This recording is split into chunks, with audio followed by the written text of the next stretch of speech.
Take a look at this man driving while impaired. It's a mind-boggling number, and this man's story documented all in mugshot after mugshot after mugshot. Now this man is in jail and finally banned from driving.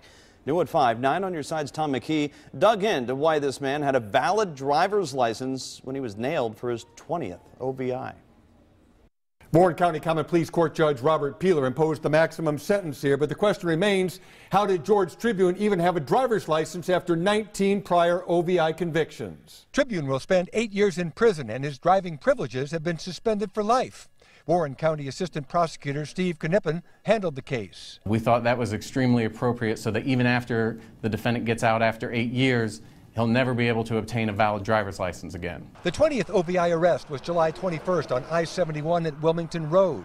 It was 3 o'clock in the afternoon, and state troopers found his blood alcohol level was nearly 3 times the legal limit. In this case, obviously no one was hurt, but you never know the next time he gets behind the wheel if he gets into a fatal wreck and injures a family or anything like that. Tribune's 19 other OVIs came from Wilmington and Clinton County, the first one in 1979.